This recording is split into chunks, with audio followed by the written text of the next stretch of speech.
الحمد لله رب العالمين والصلاة والسلام على سيد المرسلين وعلى آله وصحبه اجمعین اما بعد۔ خطبہ جمعہ کا ترجمہ اور خلاصہ۔ رسول اللہ صلی اللہ علیہ وسلم کی اخلاقی زندگی۔ رسول اللہ صلی اللہ علیہ وسلم کے اخلاق و اوصاف سیرت نبوی کا ایک روشن پہلو ہے۔ آپ بلند اخلاق و کردار کے مالک تھے۔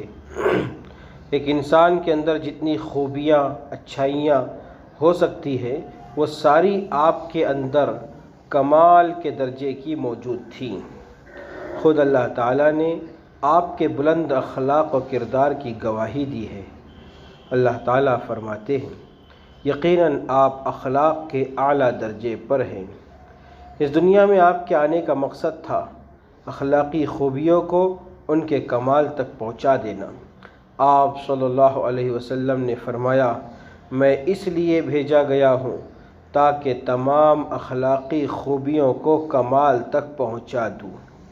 حضرت عائشہ رضی اللہ تعالیٰ عنہا سے کسی نے کہا کہ مجھے آپ صلی اللہ علیہ وسلم کے اخلاق بتا دیجئے۔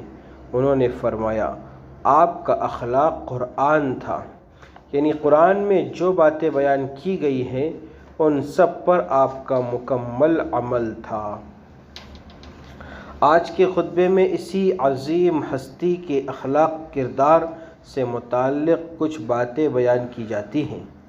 نمبر 1، جو وعدہ کرتے پورا کرتے۔ آپ صلی اللہ علیہ وسلم جب بھی کسی سے وعدہ کرتے اسے پورا کرتے، چاہے اس میں جتنی ہی تکلیف اٹھانی پڑے۔ ایک صحابی بیان کرتے ہیں کہ میں نے رسول اللہ صلی اللہ علیہ وسلم سے کوئی چیز خریدی، اس کی کچھ قیمت باقی رہ گئی۔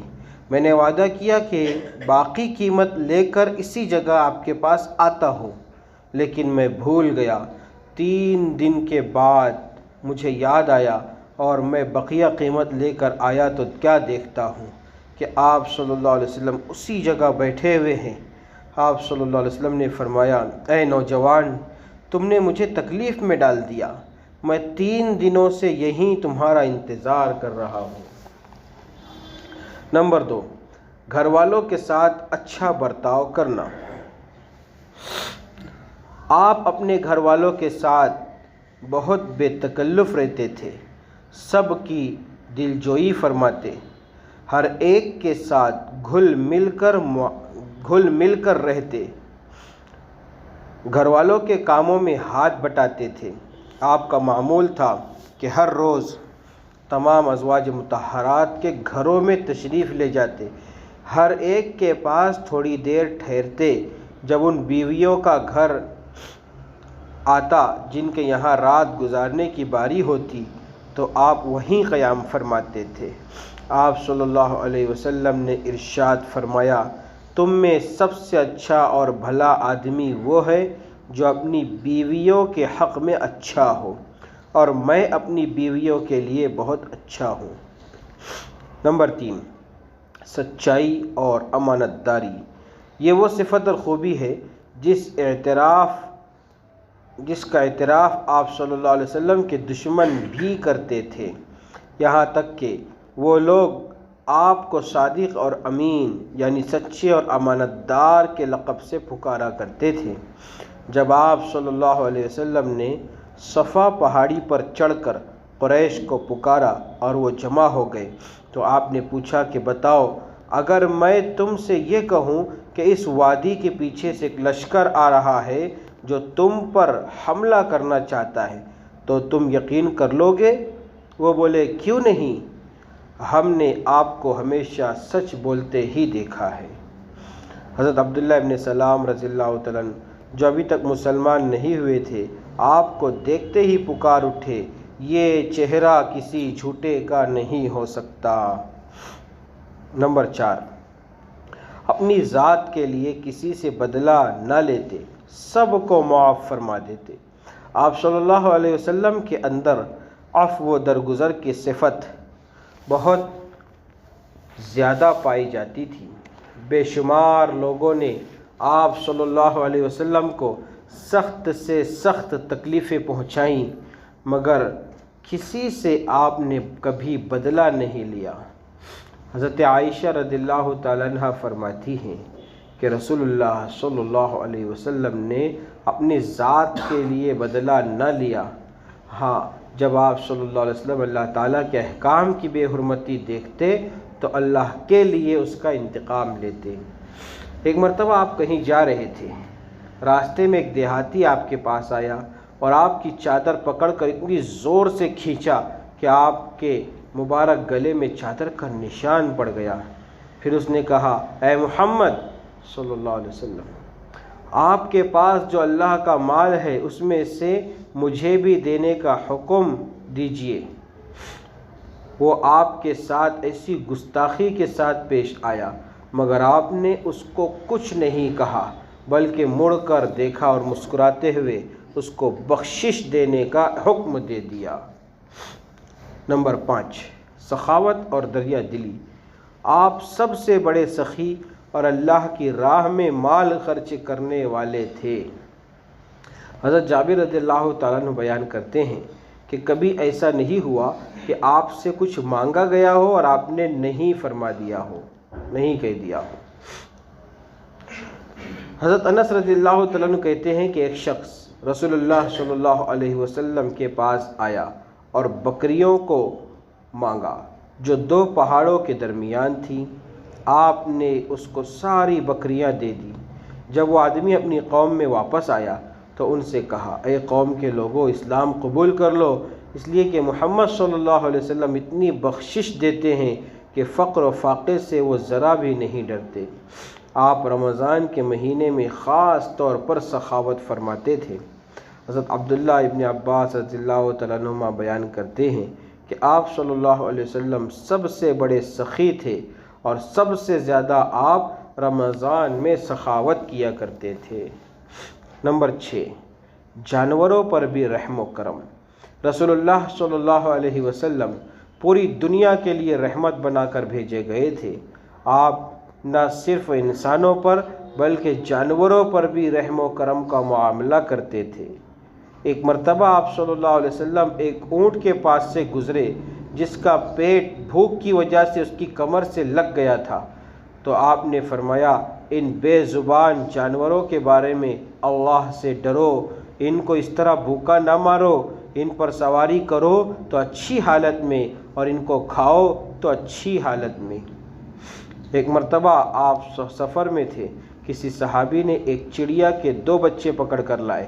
چڑیا بچوں کی محبت میں ان کے آس پاس اڑنے لگی۔ آپ صلی اللہ علیہ وسلم نے دیکھا تو فرمایا، اس کے بچوں کو کس نے پکڑ کر اس کو بے قرار کر دیا ہے، ان کو فوراً چھوڑ دو۔ بعض صحابہ نے چیونٹیوں کا گھر جلا دیا تھا، آپ کو معلوم ہوا تو فرمایا، اس کا گھر کس نے جلایا ہے؟ انہوں نے کہا، ہم نے ہی ایسا کیا ہے۔ آپ نے فرمایا، آگ کی سزا دینا صرف اللہ ہی کو زیب دیتا ہے۔ نمبر 7، بچوں پر شفقت و محبت۔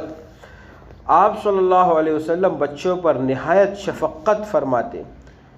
ایک دن آپ صلی اللہ علیہ وسلم اپنے نواسے حضرت حسن ابن علی رضی اللہ تعالیٰ عنہما کو بوسہ دے رہے تھے، چوم رہے تھے۔ اقرا بن حابس رضی اللہ عنہ آپ کے پاس بیٹھے تھے، دیکھ کر کہنے لگے کہ میرے 10 بیٹے ہیں، میں نے ان میں سے کسی کو نہیں چوما۔ آپ نے اس کی طرف دیکھا اور فرمایا، جو رحم نہیں کرتا اس پر رحم نہیں کیا جاتا۔ اسی طرح ایک دیہاتی آپ کے پاس آیا اور کہنے لگا کہ آپ بچوں کو چومتے ہیں، میں نہیں چومتا۔ آپ صلی اللہ علیہ وسلم نے فرمایا، جب اللہ تمہارے دل سے رحمت نکال دے تو میں کیا کر سکتا ہوں۔ نمبر 8، غریب لوگوں کے ساتھ اچھا برتاؤ کرنا۔ اللہ تعالیٰ نے آپ صلی اللہ علیہ وسلم کی فطرت میں رحم و کرم کا جو جذبہ رکھا تھا، اس کے ذریعے آپ نے مدد فرمائی اور اس طبقے کو خوب نوازا۔ ایک دفعہ آپ نے فرمایا، تم مجھے اپنے کمزوروں میں تلاش کیا کرو، تم کو اپنے ضعیف اور کمزور لوگوں کی بدولت ہی رزق دیا جاتا ہے، تم کو اپنے کمزور اور ضعیف لوگوں کی بدولت ہی رزق دیا جاتا ہے۔ حضرت عبداللہ ابن عمر رضی اللہ تعالیٰ عنہما کہتے ہیں کہ حضور صلی اللہ علیہ وسلم مسجد میں داخل ہوئے اور فقراء کے ساتھ بیٹھ گئے، غریبوں کے ساتھ بیٹھ گئے اور انہیں جنت کی خوشخبری سنائی تو ان لوگوں کے چہرے کھل اٹھے۔ میں یہ دیکھ کر سوچنے لگا کہ کاش میں بھی ان میں ہوتا، کاش میں بھی غریب ہوتا۔ نمبر 9، غیر مسلموں کے ساتھ آپ کا برتاؤ۔ آپ سب کے ساتھ خیر و بھلائی سے پیش آتے، یہاں تک کہ جنہوں نے آپ پر ایمان نہیں لایا تھا اس کے ساتھ بھی اچھا سلوک ہی کرتے۔ ایک مرتبہ رسول اللہ صلی اللہ علیہ وسلم کے سامنے سے ایک جنازے کا گزر ہوا۔ آپ صلی اللہ علیہ وسلم بیٹھے ہوئے تھے، فوراً کھڑے ہو گئے۔ کسی نے کہا یہ تو ایک یہودی کا جنازہ ہے، تو آپ صلی اللہ علیہ وسلم نے فرمایا کیا وہ انسان نہیں تھا؟ اسی طرح حدیث میں ہے کہ ایک یہودی کا لڑکا رسول اللہ صلی اللہ علیہ وسلم کے پاس آیا کرتا تھا، وہ بیمار ہو گیا تو آپ صلی اللہ علیہ وسلم اس کی عیادت کرنے کے لیے اس کے گھر تشریف لے گئے۔ نمبر 10، آپ صلی اللہ علیہ وسلم کی سادگی اور تواضع۔ آپ صلی اللہ علیہ وسلم بہت سادہ زندگی گزارتے، کسی چیز میں تکلف نہیں فرماتے، کھانے پینے، لباس، مکان، ہر چیز میں سادگی تھی۔ آپ سب کے ساتھ گھل مل کر رہتے، ساتھیوں کے درمیان امتیازی شان کے ساتھ رہنا آپ کو گوارا نہ تھا۔ مجلس میں جہاں جگہ مل جاتی بیٹھ جاتے، کوئی اجتماعی کام ہوتا تو آپ بھی اس میں ہاتھ بٹاتے تھے۔ ایک مرتبہ آپ سفر میں تھے، ایک بکری ذبح کر کے پکانے کا مشورہ ہوا۔ ایک نے کہا ذبح کرنا میرے ذمے، کھال اتارنا میرے ذمے، تیسرے نے کہا پکانا میرے ذمے۔ آپ صلی اللہ علیہ وسلم نے فرمایا لکڑی جمع کرنا میرے ذمے۔ صحابہ رضی اللہ عنہم نے عرض کیا کہ ہم آپ کا کام کر دیں گے، یعنی لکڑیاں ہم جمع کر دیں گے۔ آپ صلی اللہ علیہ وسلم نے فرمایا میں جانتا ہوں کہ تم لوگ میرا کام کر دو گے، لیکن میں یہ پسند نہیں کرتا کہ تم پر امتیاز حاصل کروں، کیونکہ اللہ اپنے اس بندے کو ناپسند کرتا ہے جو اپنے آپ کو ساتھیوں میں ممتاز، سب سے اعلیٰ اونچا سمجھے۔ اس کے بعد آپ نے اٹھ کر لکڑی جمع فرمائی۔ قرآن و حدیث کی روشنی میں دیے گئے خطبے کے ترجمے کا خلاصہ۔ آج کے خطبے میں سب سے پہلی بات یہ معلوم ہوئی کہ آپ صلی اللہ علیہ وسلم جس سے بھی وعدہ فرماتے اس کو پورا کرتے تھے۔ دوسری بات یہ بتائی گئی کہ آپ صلی اللہ علیہ وسلم اپنے گھر والوں کے ساتھ بہت ہی اچھا برتاؤ کرتے تھے۔ تیسرا پیغام یہ ملا کہ آپ صلی اللہ علیہ وسلم سب سے بڑے سچے اور امانت دار تھے، جس کا اعتراف آپ کے دشمنوں کو بھی تھا۔ چوتھا سبق یہ ملا کہ آپ صلی اللہ علیہ وسلم کسی سے بھی اپنی ذات کے لیے بدلہ نہیں لیتے تھے، بلکہ سب کو معاف کر دیا کرتے تھے۔ پانچویں بات یہ بتائی گئی کہ آپ کثرت سے سخاوت فرمایا کرتے تھے، خاص طور پر رمضان میں زیادہ صدقہ و خیرات کیا کرتے تھے۔ چھٹی بات یہ بتائی گئی کہ آپ نے تمام جانداروں کے ساتھ اچھا سلوک کرنے کی تعلیم دی۔